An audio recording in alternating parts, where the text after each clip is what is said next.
ನಮಸ್ಕಾರ ಎಲ್ಲರಿಗೂ ಮತ್ತೊಂದು ಹೊಸ ವಿಡಿಯೋಗೆ ಎಲ್ಲರಿಗೂ ವೆಲ್ಕಮ್ ಬ್ಯಾಕ್. ಯಾಕಂದ್ರೆ ಜನ ಚೇಂಜ್ ಕೇಳ್ತಾ ಇದಾರಲ್ಲ. ಸೊ ಈ ಗಾಡಿ ತಗೊಂಡು ನಾನು 2 ವರ್ಷ ಮೇಲೆ ಆಯಿತು, 2.5 ವರ್ಷ ಆಗಕ್ಕೆ ಬಂತು ಆಲ್ರೆಡಿ. ಸೊ ಇವತ್ತಿನವರೆಗೂ ನಾನು ಬೈಕ್ದು ಯಾವುದೇ ಥರ ವೀಡಿಯೋನು ಯೂಟ್ಯೂಬಲ್ಲಿ ಅಪ್ಲೋಡ್ ಮಾಡೋಕ್ಕಾಗಿರಲಿಲ್ಲ. ಯಾಕಂದರೆ ಸೊ ನಾನು ಸ್ಟಾರ್ಟಿಂಗ್ ತೊಗೊಂಡಾಗ ನನ್ನ ಹತ್ರ ಕ್ಯಾಮ್ರಾ ಏನೂ ಇರಲಿಲ್ಲ. ಸೊ ಅವಾಗ ಏನೂ ವೀಡಿಯೋ ಮಾಡಿರಲಿಲ್ಲ. ಇವಾಗ ಯಾಕಪ್ಪ ವೀಡಿಯೋ ಮಾಡ್ತಿದ್ದೀನಿ ಅಂತಂದರೆ ಬೈಕ್ ರಿವ್ಯೂ ಬಗ್ಗೆ ಹೇಳಬೇಕು ಅಂತ ನಾನು ಡಿಸೈಡ್ ಮಾಡಿದ್ದೀನಿ.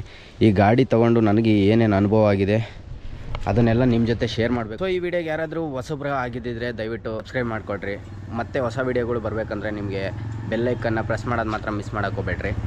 ಮೊದಲನೇದಾಗಿ ಬೈಕ್ ಬಗ್ಗೆ ಹೇಳ್ಬೇಕಂತಂದರೆ ನಿಮ್ಮೆಲ್ಲರಿಗೂ ಗೊತ್ತಿದ್ದು 155cc ಸೆಗ್ಮೆಂಟಲ್ಲಿ ಬರೋವಂಥ ಬೈಕ್ ಇದು. ಆ್ಯಕ್ಚುಲಿ ಇದು ಸ್ಪೋರ್ಟ್ಸ್ ಬೈಕ್ ಆಗಿರುತ್ತೆ. ಎಲ್ಲರೂ ಹೇಳ್ತಾರೆ ಇಂಡಿಯಾಗೆ ಫಸ್ಟ್ ಬಂದಿದ್ದು ಸ್ಪೋರ್ಟ್ಸ್ ಬೈಕ್ ಅಂತ ಬಜಾಜ್ ಅವ್ರದ್ದು 220 ಪಲ್ಸರ್ ಅಂತ ಹೇಳ್ತಾರೆ. ಸೊ ನಾನು ಅದನ್ನು ಆಕ್ಸೆಪ್ಟ್ ಮಾಡಲ್ಲ. ಬೇರೆಯವ್ರು ಯಾರು ಆಕ್ಸೆಪ್ಟ್ ಮಾಡ್ತಾರೋ ನನಗಂತ ಗೊತ್ತಿಲ್ಲ. ಸ್ಪೋರ್ಟ್ಸ್ ಬೈಕ್ ಅಂತ ಬಂದಾಗ ಆ್ಯಕ್ಚುಲಿಯಾಗಿ ಮೇಯ್ನು ಸ್ಪೋರ್ಟ್ಸ್ ಲುಕ್ ಬರಬೇಕು. ಮೊದಲನೇದಾಗಿ ಹೇಳ್ಬೇಕಂದ್ರೆ ಗಾಡಿ ಲುಕ್ ವೈಸ್ ಇದು ಈ ಮಾಡಲು ಬಂದು ನನಗೆ 2023 ತೊಗೊಂಡಿದ್ದು. ನನ್ನ ಶೋರೂಮ್ಗೆ ನಂದು 2ನೇ ಗಾಡಿ ಇದು. ಈ ಬೈಕ್ನ ರಿವ್ಯೂ ಅಲ್ಲಿ ನಾವು ಪಾಸಿಟಿವ್ ಮತ್ತು ನೆಗೆಟಿವ್ ಪಾಯಿಂಟ್ ಅಂತ ಹುಡ್ಕೋಕೆ ಹೋದ್ರೆ ಮೊದಲನೇದಾಗಿ ನಾವು ಪಾಸಿಟಿವ್ ಪಾಯಿಂಟ್ನ ತೊಗೊಳ್ಳೋಣ.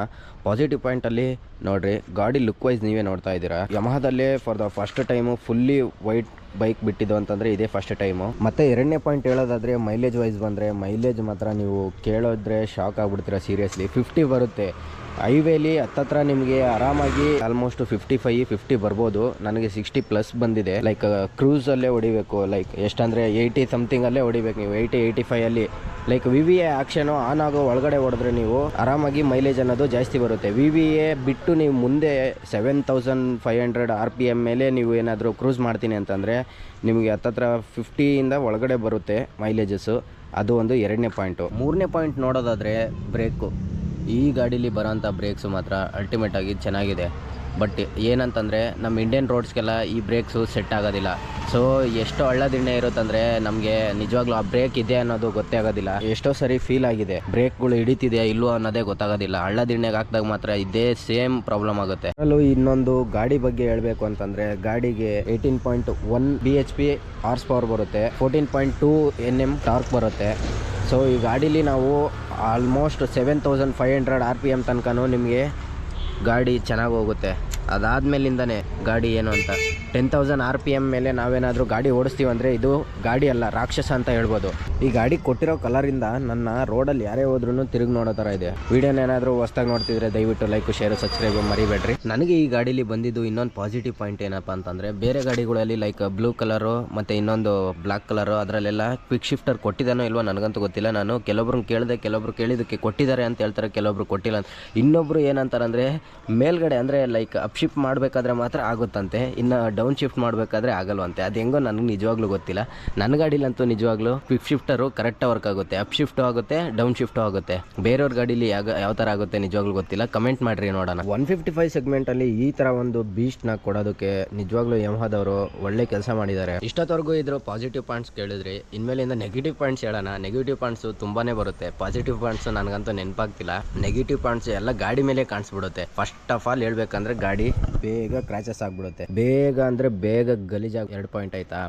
3ನೇ ಪಾಯಿಂಟು ಇಲ್ಲಿ ನೋಡ್ರಿ, ಕೇಬಲ್ಸ್ ಕೊಟ್ಟಿದ್ದಾರೆ ನೋಡಿ. ನಾನು ಟೇಪ್ ಹಾಕಿದ್ದೀನಿ. ಈ ಕೇಬಲ್ಸು ಈ ಥರ ಹ್ಯಾಂಡ್ಲು ಟರ್ನ್ ಮಾಡಿದಾಗ ಈ ಥರ ಹಿಂಗಾದಾಗ ಸೊ ಈ 2 ಉಜ್ಕೊಂಡು ಸೌದೋಗ್ತಾ ಇದೆ. ಅದು ಒಂದು ಮೇಯ್ನ್ ಪ್ರಾಬ್ಲಮ್ಮು. ಗಾಡೀಲಿ ಪೇಂಟು ಅನ್ನೋದು ನಿಜವಾಗ್ಲೂ ಇಲ್ಲಿ ನೋಡ್ರಿ, ಜಸ್ಟ್ ಒಂದು ಎರಡು ಹನಿ ಪೆಟ್ರೋಲ್ ಬಿದ್ದಿತ್ತು ಅಷ್ಟೇ, ಅದಕ್ಕೇ ಪೇಂಟು ರಿಮೂವ್ ಆಗ್ಬಿಟ್ಟಿದೆ. ಆ ಪೆಟ್ರೋಲು ಅಲ್ಲಿಂದ ಡ್ರಾಪ್ ಆಗಿ ನೋಡ್ರಿ, ಒಳಗಡೆ ಕಾಣಿಸ್ತಿದ್ಯಾ, ಅಲ್ಲಿಗೆ ಡ್ರಾಪ್ ಆಗಿ ಪೇಂಟು ರಿಮೂವ್ ಆಗಿದೆ. ಅದರಲ್ಲೂ ನಾನು ಈ R15 ನೋಡಿದ್ದು ಈ ಪಾರ್ಟ್ಸು ಕ್ವಾಲಿಟಿ ಬರುತ್ತೆ ಅನ್ನೋ ಕಾರಣಕ್ಕೇ ನಾನು ತೊಗೊಂಡಿದ್ದು. ಅದು ನೋಡಿರಿ, ಜಸ್ಟ್ ಒಂದು ಸಿಂಗಲ್ ಟಚ್ಗೆ ಇದು ಮುರಿದೋಗಿದೆ. ನಾನು ಇನ್ಶೂರೆನ್ಸು ಕ್ಲೈಮ್ ಮಾಡ್ಬೋದಾಗಿತ್ತು, ಬಟ್ ಇಷ್ಟು ಚಿಕ್ಕ ಪಾರ್ಟ್ಗೋಸ್ಕರ ಏನಕ್ಕೆ ಇನ್ಶೂರೆನ್ಸ್ ಕ್ಲೈಮ್ ಮಾಡಲಿ ಅನ್ನೋದು ಕಾರಣಕ್ಕೋಸ್ಕರ ಸುಮ್ಮನೆ ಬಿಟ್ಟೆ ನಾನು. ಬ್ರೇಕ್ ಪ್ಯಾಡ್ಸಲ್ಲೂ ಸ್ವಲ್ಪ ಪ್ರಾಬ್ಲಮ್ಸ್ ಬರ್ತಾ ಇದೆ ನನಗೆ. ಏನಂತಂದರೆ ನಾನು ಹೊಸ ಬ್ರೇಕ್ ಪ್ಯಾಡ್ ಹಾಕ್ಸಿದ್ರೂ ನನಗೆ ಸೌಂಡ್ ಬರ್ತಾ ಇದೆ. ಅದು ಏನಕ್ಕಂತ ಗೊತ್ತಾಗ್ತಿಲ್ಲ. ಶೋರೂಮಲ್ಲಿ ತಗೊಂಡೋದ್ರೆ ನಿಜವಾಗ್ಲೂ ವರ್ಸ್ಟ್ ಎಕ್ಸ್ಪೀರಿಯನ್ಸ್ ಅಂದ್ಕೊಳ್ರಿ. ಅವರೇ ಫಸ್ಟು ನಂದು ಗಾಡಿಗೆ ಫಸ್ಟ್ ಸರ್ವಿಸ್ ಮಾಡಿಸಿದಾಗಲೇ ನೋಡಿರಿ ಇದೆಲ್ಲ ಸಿಕ್ಕಾಪಟ್ಟೆ ಸ್ಕ್ರಾಚಸ್ ಮಾಡಿಕೊಟ್ಟಿದ್ದಾರೆ. ಇದೆಲ್ಲ ಅದು ಯಾವ ಬಟ್ಟೆ ಯೂಸ್ ಮಾಡ್ತಾರೋ ನಿಜವಾಗ್ಲೂ ನನಗಂತೂ ಗೊತ್ತಿಲ್ಲ. ಆಲ್ಮೋಸ್ಟ್ ಎಲ್ಲ ಗಾಡಿಗಳು ಅಂದರೆ ಯಾವುದೇ ಬೇರೆ ಕಂಪ್ನಿ ಗಾಡಿಗಳಲ್ಲೂ ಸೇಮ್ ಪ್ರಾಬ್ಲಮ್ ಬರುತ್ತಾ ಇಲ್ಲ ಈ ಕಂಪ್ನಿ ಗಾಡಿಗಳಲ್ಲೇ ಪ್ರಾಬ್ಲಮ್ ಬರುತ್ತಾ ನನಗೆ ನಿಜವಾಗ್ಲೂ ಗೊತ್ತಿಲ್ಲ. ಬ್ಯಾಟ್ರಿ ನಾನು ಒಂದೂವರೆ ವರ್ಷಕ್ಕೇ ರೀಪ್ಲೇಸ್ಮೆಂಟ್ ಮಾಡಿಸಿದ್ದೀನಿ.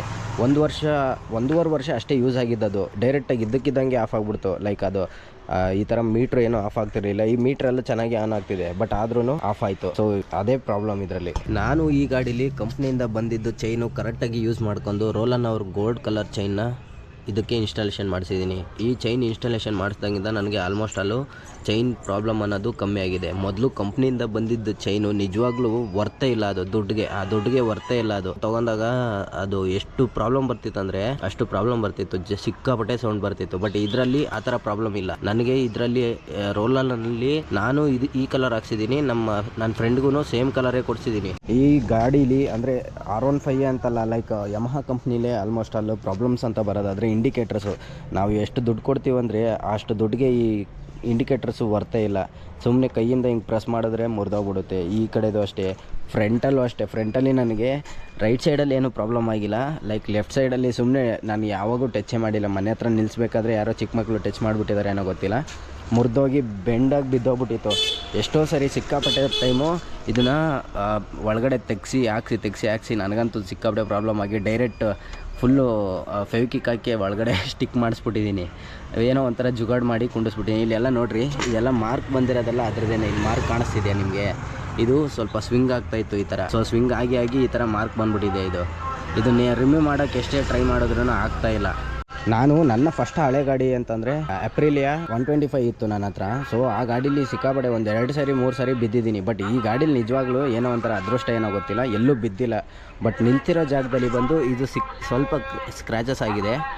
ಗಾಡಿ ವೈಟ್ ಕಲರ್ ಆಗಿರೋದ್ರಿಂದ ಸೊ ನೀವು ತುಂಬಾ ಚೆನ್ನಾಗಿ ಮೇಂಟೈನ್ ಮಾಡಬೇಕಾಗಿ ಬರುತ್ತೆ, ಬೇಗ ಗಲೀಜಾಗ್ಬಿಡುತ್ತೆ. ಸೊ ನೀವು ಅವಾಗವಾಗ ವಾಟರ್ ಸರ್ವಿಸ್ ಮಾಡಿಸ್ತಾನೆ ಇರಬೇಕು, ಇಲ್ಲಾಂತಂದರೆ ನೀವು ಕೈಯಾರ ತೊಳಿಬೇಕಾಗುತ್ತೆ.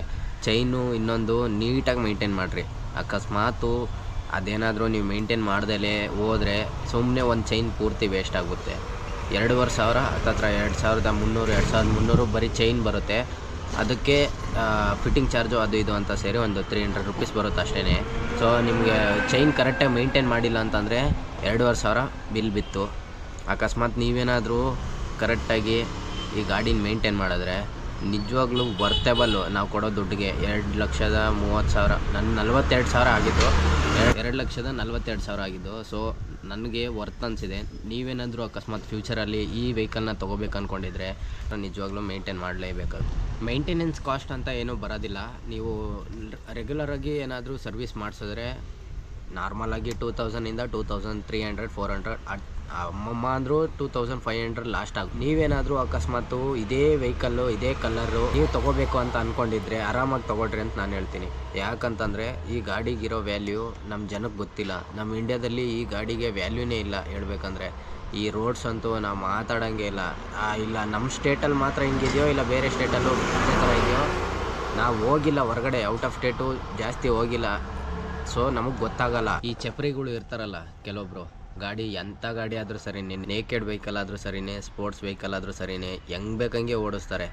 ಅಂಥ ನನ್ನ ಮಕ್ಕಳಿಗೆಲ್ಲ ಈ ಗಾಡಿ ನಿಜವಾಗ್ಲೂ ಅಂಥವ್ರಿಂದನೇ ಇಂಥ ಗಾಡಿಗಳಿಗೆ. ಈಗ KTM ಸುಮ್ಮನೆ ಎಕ್ಸಾಂಪಲ್ ಅಂತ ತೊಗೊಂಡ್ರೆ KTM ನಾನು ನಿಜವಾಗ್ಲೂ ಹಾಳು ಮಾಡಾಕ್ಬಿಟ್ಟವ್ರು ಚಪ್ರಿ ನನ್ನ ಮಕ್ಕಳು. ಹೆಂಗೆ ಬೇಕಂಗೆ ಗಾಡಿ ನೋಡಿಸಿ ಹಾಳು ಮಾಡಿಬಿಟ್ಟವ್ರೆ. ಇವಾಗ R15 ಲಿಸ್ಟಲ್ಲಿದೆ, ಬಟ್ ಯಾವಾಗ ಲಿಸ್ಟ್ ಆಗುತ್ತೋ ಗೊತ್ತಿಲ್ಲ ಅದು ಚಪ್ರಿ ವೆಹಿಕಲ್ ಅಂತ. ಸೊ ನೀವೇನಾದರೂ ಅಕಸ್ಮಾತ್ ತೊಗೊಂಡ್ರೆ ಗಾಡಿನ ಚೆನ್ನಾಗೇ ಓಡಿಸ್ರಿ.